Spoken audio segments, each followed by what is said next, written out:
Thank you, Your Honor. Thank you, Representative. Thank you, Senator. Those were over-generous remarks, but I appreciated every one of them. And it's an honor to serve in the United States Congress. It's an honor to represent all of you. As part of these, this is the, since January 20th, when the President took his oath of office, this is the 8th public forum that we've had. We're going to continue to have these because citizens really, it's important that you hear from your representative, but it's equally important that I hear from you and hear what you're going through and hear what you see and feel and how it's impacting you in your district. And in every town and community that I go in, we hand out 3 things that you should have received here. And I think all of them are important. One of them is this little blue card that will show you, because we're in Newington tonight, what we've done with respect to the community of Newington, how we've done that, working together with the legislative delegation and the mayor, and how fortunate we are. I remember the saying, all politics and governance is local. And it works best when people at the local level have that kind of input. So that's why I really believe that these meetings, etc., as critical as they are, and people come with different points of view, that's a democracy. That's what we're all a part of. And it's important that your elected representatives at the local and state level, most importantly, hear from you. So you have a card here. I'm not going to go into these. They're self-explanatory. And this will talk about the funding. We do these for all 27 towns in the 1st district. We have also here, and it's very important, will have an impact on what we're talking about also. And that's the Medicare benefit changes that have occurred, including probably the most important, that the federal government now, for the first time, has the opportunity to directly negotiate with pharmaceutical companies to lower the price of prescription drugs. But I thought everybody would see. The most important person probably in this room, though, was introduced before, is Lisa Perone. She handles all of our casework, especially as it relates to Medicare, Medicaid, and Social Security. She's been doing it for 25 years, and I think is regarded throughout the state of Connecticut and across the nation as probably, if not the best, one of the best anywhere in the country. We're fortunate, I'm fortunate, and so are you, to have her working on your behalf.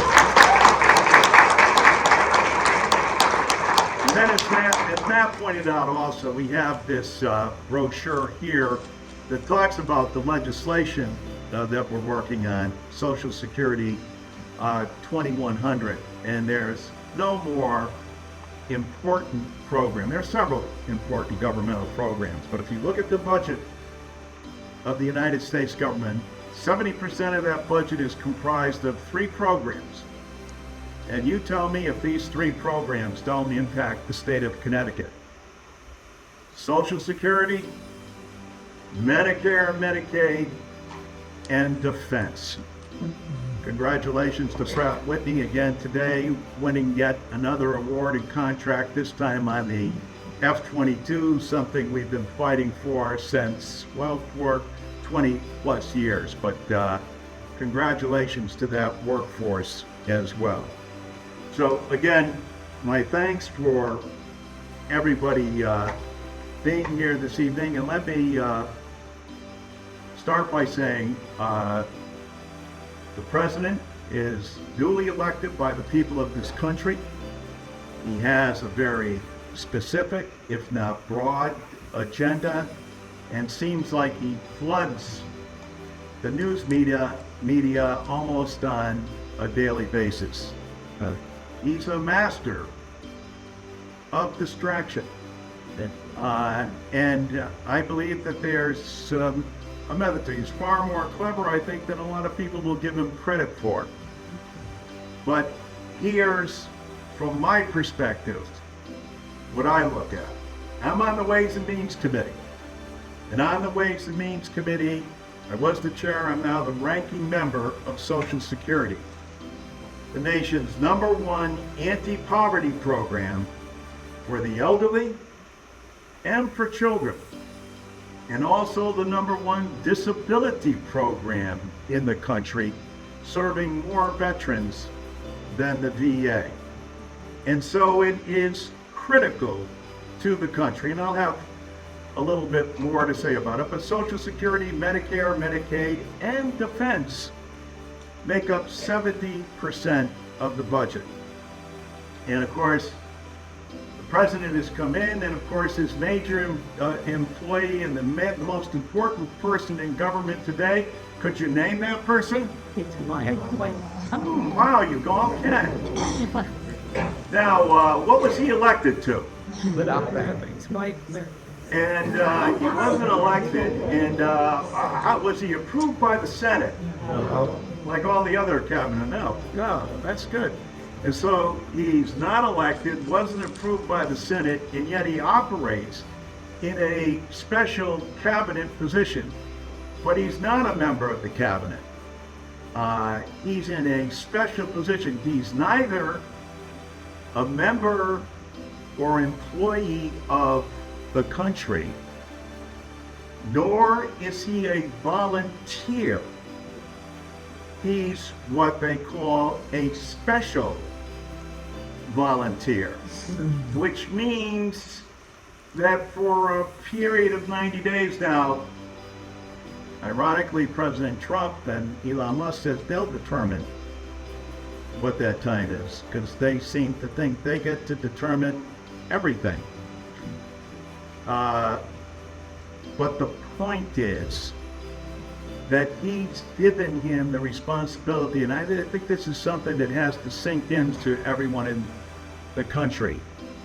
He's been given the responsibility and the charge of finding how much money? You all know, $2 trillion.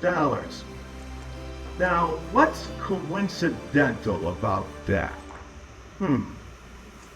Well, let's think. When Donald Trump was president from 2016 to 2020, they passed his most important bill, and his legacy was the tax cut that he passed for the country. What was the amount of that tax cut? Oh, $2 trillion. So, don't you find it coincidental that he's asked Elon Musk in this position, unaccountable, not having to come before any committee, to find $2 trillion that can be cut from the federal government? Now listen, anytime you're in a situation where you have a national debt and you have a large bureaucratic government, shouldn't everybody be concerned about finding greater efficiencies, the better way for a government to operate, and making government more productive? Absolutely. But should there be accountability as well that goes along with it? Should you have to stand up to scrutiny? Or do you just get to say, this is where we're going to make the cuts?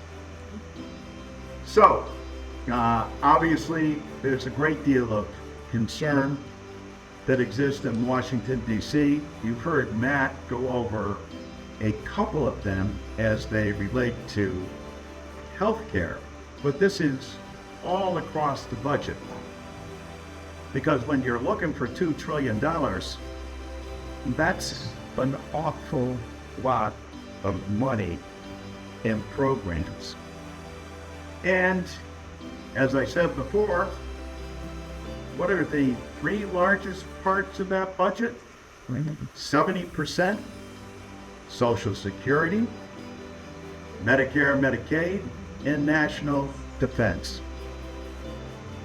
Where have they started to look? Social Security, Medicare, and Medicaid.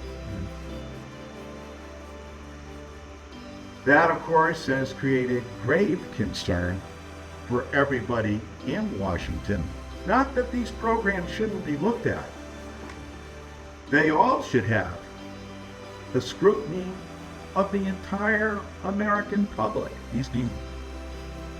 But there's a difference between scrutiny and coming before the Congress and going through the committee process as opposed to deciding on your own. Now, in dictatorships, that can happen. But last time I checked, we take an oath of office and allegiance to the Constitution and the people that we represent.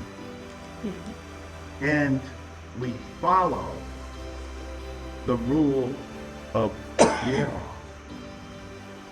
And so it's been vitally important that we hold not only the president, but also Mr. Musk accountable.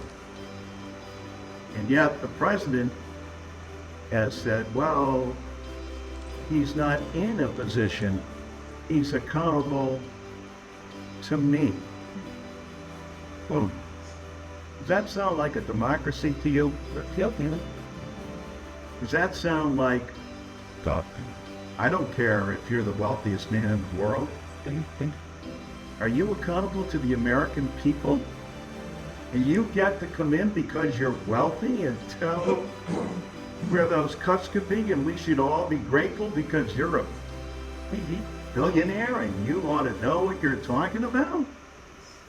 That somehow doesn't sit right with me, nor do I think it sits right with members of Congress, including our Republican colleagues who have got to speak up, to be frank. Because we are a system of checks and balances. And we have the executive branch controlled by the Republican president, the House of Representatives and Senate, both controlled by the Republicans, and a Supreme Court. And it's that Supreme Court, and while I'm mentioning the courts, I want to thank the governor, the legislator, and particularly our Attorney General for standing up and saying, no, that is illegal, and we will take you to court.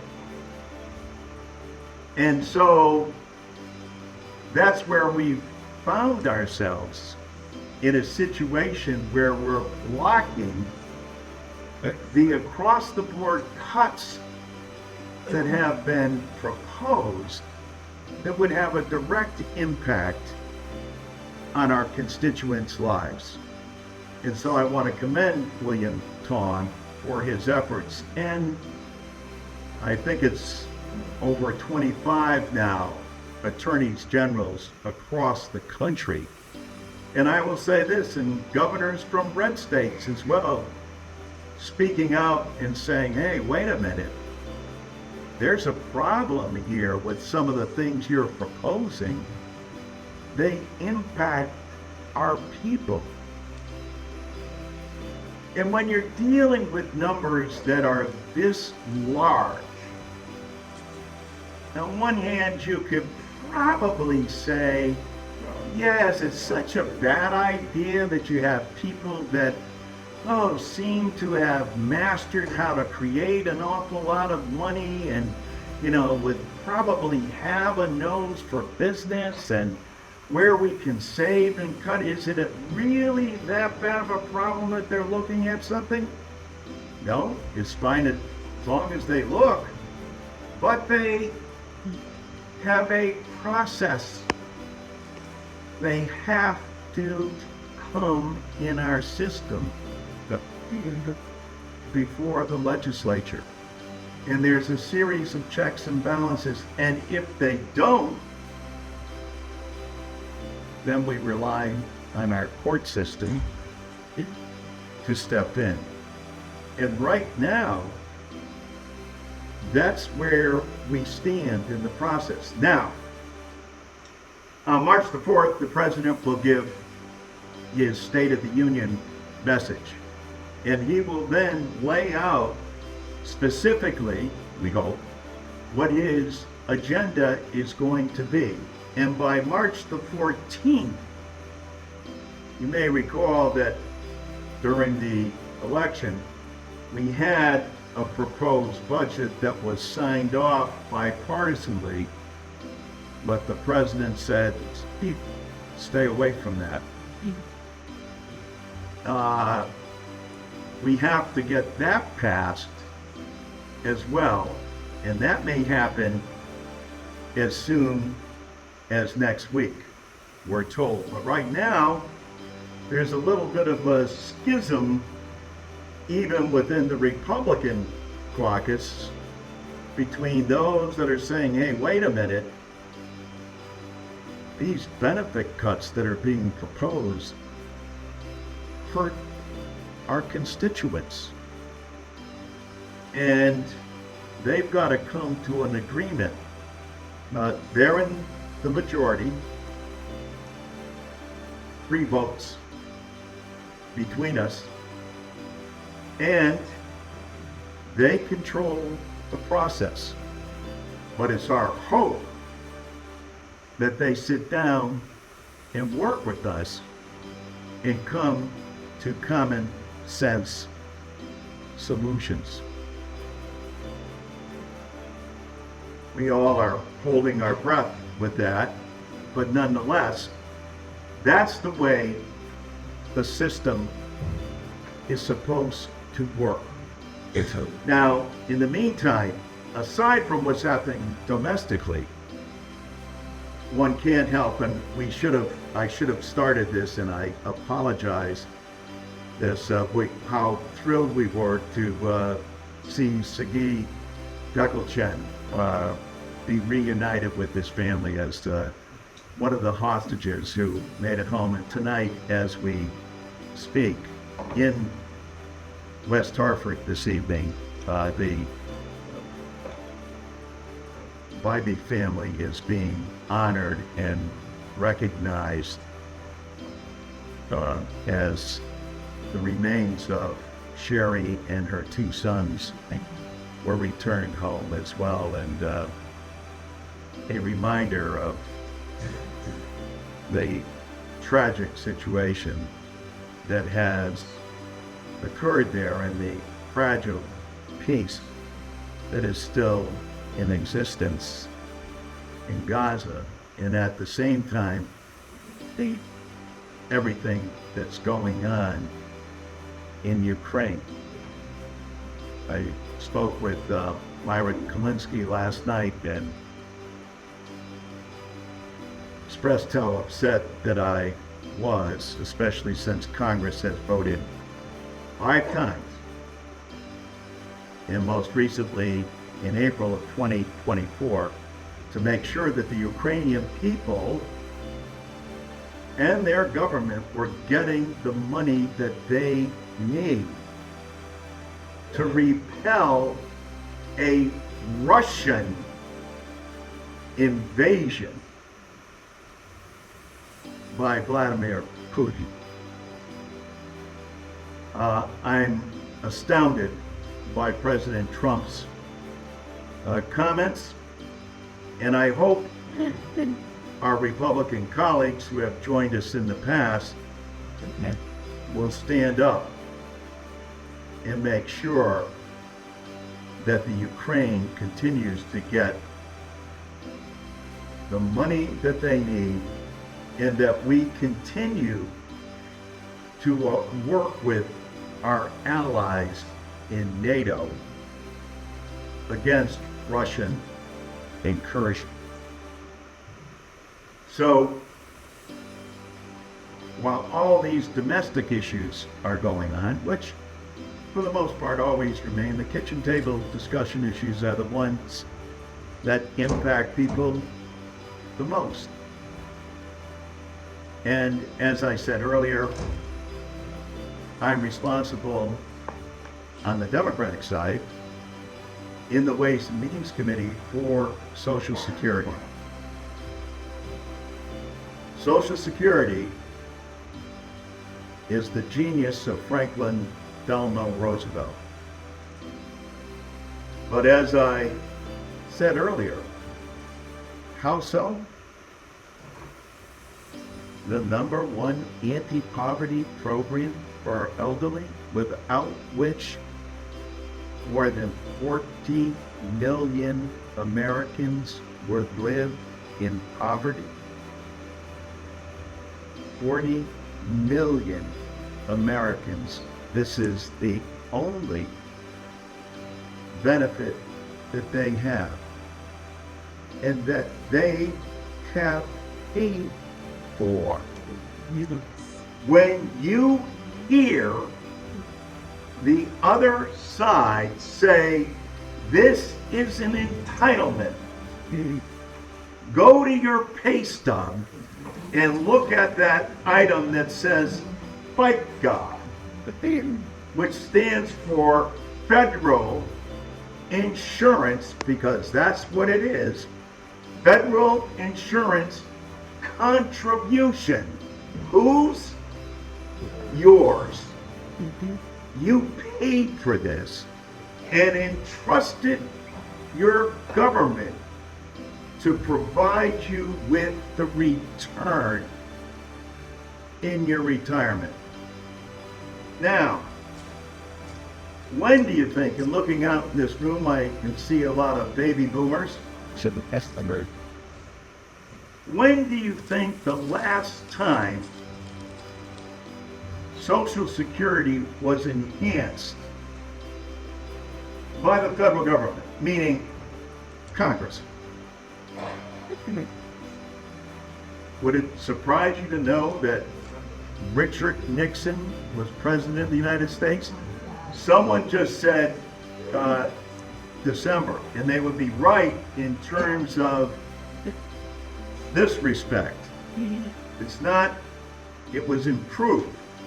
It was improved because it finally included teachers, firefighters, police officers, municipal employees, etc., who were excluded under what they call WEP and GPO. That's the good news. And they'll be receiving benefits.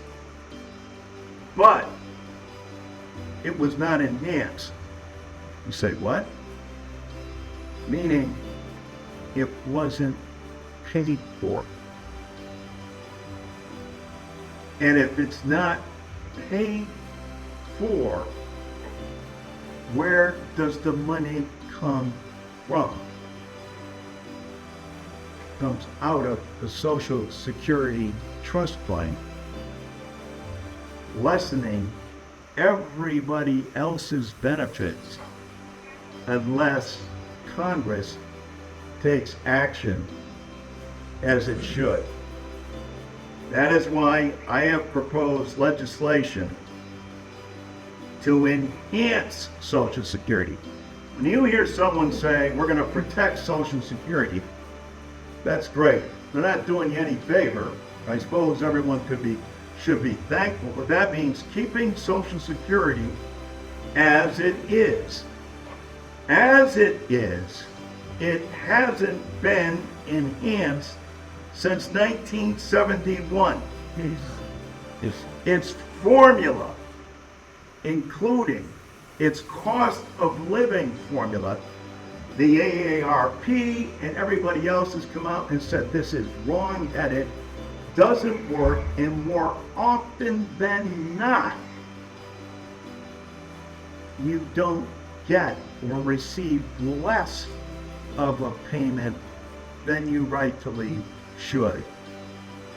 Over 5 million of your fellow Americans, most women, get below poverty level checks after paying in all their life. In the wealthiest nation in the world, with the nation's #1 insurance program. Why? Because Congress hasn't taken action. Social Security needs to be enhanced across the board, and you shouldn't have to pay taxes on Social Security. If you continue to work after you get Social Security, many folks don't realize this, but your Social Security is taxed. That is double taxation. You've already paid and earned that, and we're taxed on that. You shouldn't be taxed on it again. So in our proposal, we repeal it. Now, you may have heard President Trump also say during the campaign he was going to repeal that as well. You remember him saying that? He did. And I gave him credit. Except I said, but I haven't heard him say yet how he's going to pay for it. Yeah. And what happens if you don't pay for it? The money comes out of the trust fund. So that in 2031, not that far away, 6 years by my calculations, there would be a 36% cut to everyone's benefits in Social Security. Does that make any sense whatsoever? It's great that people are living longer. And for those that propose, well, we just ought to raise the age, that's wrong-headed too. And let me explain why. For every year you raise the age, that's a 7% cut in benefits to a system that hasn't been enhanced since 1971. And if it's not paid for, the cuts become even more severe. That system is so strong because of what Roosevelt did that it's still in place. It's not going to go bankrupt, but what it would do is place people that are already struggling with less money. A 36% cut to your Social Security payment in 2031? How many of you would be in favor of that? Yeah, it seems to be the same way in every one of these town halls I have. So, that's got to be paid for. And how do you pay for it? Well, our friends over here, I believe Mr. Musk and company, what President Biden proposed is that people making over $400,000, raise your hand if you're making more than $400,000. Wow. If you're making over $400,000, you should pay your fair share. You should pay what all of you, raise your hand if you paid into Social Security. I didn't. Don't you think they should also? So that's all Biden said, but imagine the amount of wealth that they have. Now, Elon Musk, a mere $500 billion. And I can't even conceive that. And don't get me wrong, I wish I had $500 billion, but that's probably not going to be the case. But if I did, or you did, would you mind paying your fair share of Social Security? Is that really that extraneous or awful thing to do that you're really going after people. No, you're just saying, do what everybody else does. You know, by the way, they say, well, you know what? I've worked hard all my life. I pulled myself up by my own bootstrap. I don't need any government handouts. I don't need any of that. That's the way everybody should operate. There's no need for these governmental programs. Why can't everybody be like me? I said, oh yeah, and do you pay for that military that protects you? Those armed services that defend and make this nation the nation it is? No, you're an American like everybody else in this room, and you've got to carry your fair share and pay what everybody else does. That's the way the system was designed to work. And imagine people making over $400,000 just by paying their fair share.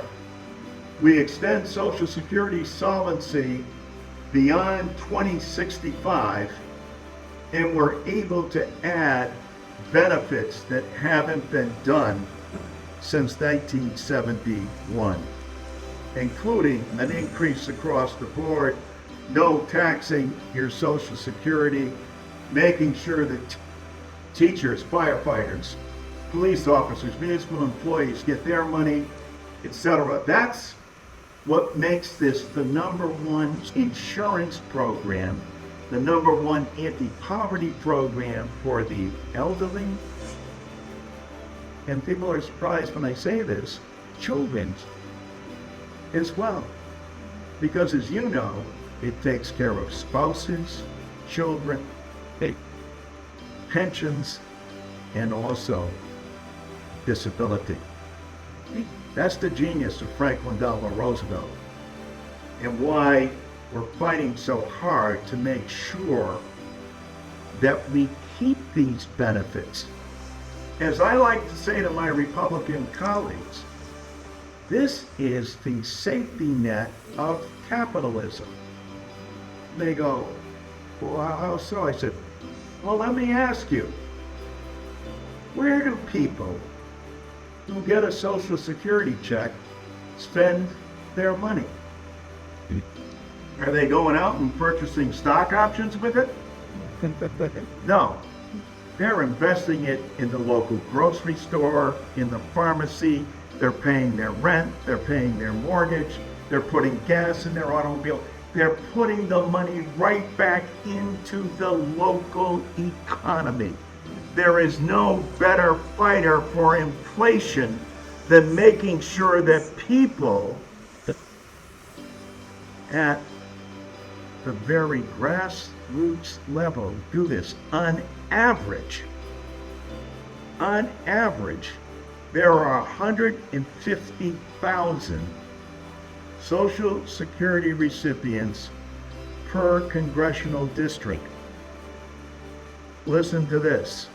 On average, each district receives $200 million a month that goes to those individuals. And again, where do they spend that money? And as we said earlier, for 40%, it's the only thing they have. Thank you, FDR, for understanding in a system where we want to see entrepreneurialism, where we want to see people take risks, where we want to see people be successful and expand and grow and get as much as they possibly can for the work and effort that they put into it. But by the same token, we also want to make sure that in that system, that everybody is protected. That's the genius of Roosevelt. That's what he recognized in 29. We don't have to go back to 29. You go back to 2008, 2009. When people saw a loss in their pensions, in their IRAs. And throughout the time, Social Security has never missed a payment. Not a spousal, not a children's, not a disability or pension payment. And by the same token, hasn't been expanded or enhanced since 1971. So if you can sense my passion about the issue, it's because it's long overdue for us to stand up. And if Congress doesn't act, now by 2031, there will be a cut to the program simply because Congress hasn't acted. I am so proud of the Connecticut delegation, all of whom are supportive of this legislation. What we need is a vote in Congress and for people to make sure anyone who's running for the President of the United States, anyone who's running for a public office ought to be able to answer, what are you doing for Social Security? And do you support the plans to enhance it and make it solvent? There's other plans than the one that I proposed. Ours just happens to be the most comprehensive and the most one that's paid for completely by making sure that everybody pays their fair share. So, having said that, and you get an idea of where my focus is and what we're dealing with almost on a daily basis, now let me hear from you. Or not, we try to do that with everybody. Do you remember what the question was? Thank you for Congressman Larson for being here. Thank you all for coming out. Are you with the Congressman office or? No, I'm just got a YouTube channel. Well, this is, number one, I want to thank the legislators who helped put this together, but these are important for the American people. If people don't get an opportunity to kick the tires, so to speak, it's not always comfortable, but it's necessary in a democracy for people to come out and to be able to tell their representative how they feel, what they want them to do, where they agree or disagree, and public forums are a great way to do this.